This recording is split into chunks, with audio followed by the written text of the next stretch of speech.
ഇതുവചനം തിരുവചനം മുക്തിദായക വചനം എൻ ഹൃത്തിൽ ഫലമേകും ജീവദായക വചനം. ഈ വചനം കേട്ടിടുവാൻ ഹൃദയമൊരുക്കിയിടാം. Hallelujah hallelujah hallelujah hallelujah hallelujah hallelujah.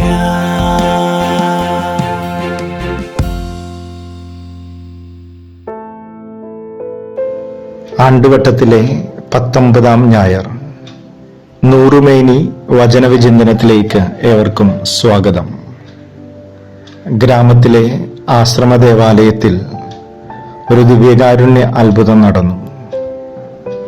ദിവ്യബലി മധ്യേ വൈദികൻ വാഴ്ത്തി മുറിച്ച് ഉയർത്തിയ തിരുവോസ്തിയില് യേശുവിന്റെ മുഖം കണ്ടു എന്നുള്ള വാർത്തയാണ്. കേട്ടവരെല്ലാം ആശ്രമ ദേവാലയത്തിലേക്ക് ഈ ദിവ്യകാരുണ്യ അത്ഭുതം കാണാൻ ഓടി.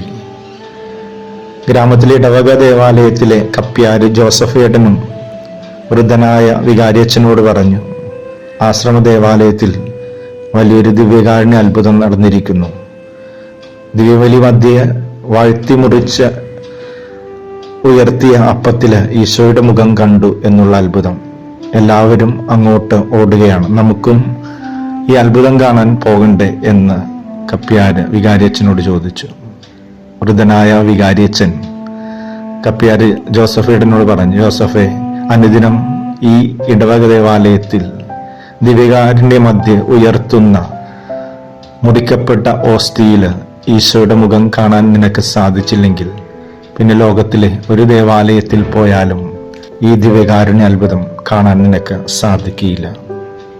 ഇന്നത്തെ സുവിശേഷം യോഹന്നാന്റെ സുവിശേഷം 6-ാം അധ്യായം 41 മുതൽ 51 വരെയുള്ള വചനങ്ങളാണ് നാം വായിച്ച് ധ്യാനിക്കുന്നത്.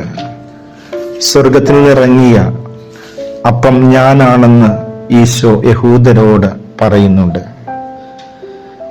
ഒന്നാമത്തെ വായന രാജാക്കന്മാരുടെ 1-ാം പുസ്തകം 19-ാം അധ്യായം 4 മുതൽ 8 വരെയുള്ള വചനങ്ങളില് ഏലിയ പ്രവാചകന്റെ സഹനങ്ങൾ നിറഞ്ഞ ജീവിതത്തിൽ നിന്നുള്ള ഒരു ഒളിച്ചോട്ടമാണ് നാം കാണുന്നത്.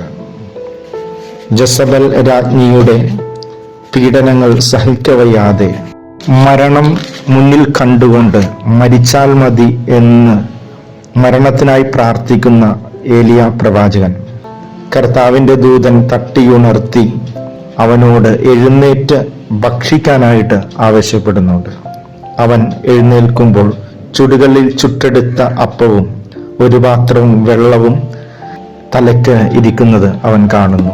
അവനോട് ഭക്ഷിച്ച് ശക്തി ആർജിച്ച് വീണ്ടും നടക്കാനായി, ജീവിതത്തിലേക്ക് തിരികെ വരാനായി കർത്താവിന്റെ ദൂതൻ ആവശ്യപ്പെടുന്നുണ്ട്.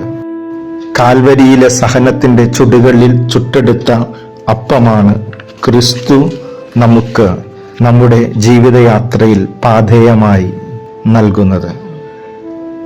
മനുഷ്യരക്ഷയ്ക്കായി സങ്കടങ്ങളുടെ ഒരു രാത്രിയിൽ തൻ്റെ ശരീരവും രക്തവും അവിടുന്ന് പകുത്തു നൽകുന്നത്. അതേ ശരീരവും രക്തവുമാണ് ഓരോ ദിവ്യബലിയിലൂടെയും നമ്മൾ വിശ്വാസത്തോടെ സ്വീകരിക്കുന്നത്. ഈ ദിവ്യകാരുണ്യം വിശ്വാസത്തോടെ സ്വീകരിക്കുന്ന നമ്മൾ എപ്രകാരമായി തീരണമെന്ന് എഫേസുകാർക്ക് എഴുതിയ ലേഖനം 4-ാം അധ്യായം 30 മുതലുള്ള തിരുവചനങ്ങളിലൂടെ നമ്മെ പഠിപ്പിക്കുന്നുണ്ട്.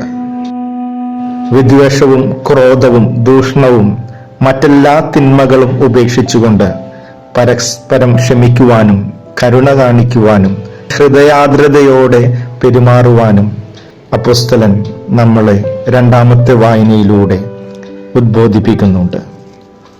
ഈശോ തന്നെ വചനത്തിൽ പറയുന്നുണ്ട്, എൻ്റെ പിതാവിനാൽ ആകർഷിക്കപ്പെടാതെ ആർക്കും എൻ്റെ അടുക്കൽ വരുവാനായിട്ട് സാധിക്കുകയില്ല എന്നാണ്.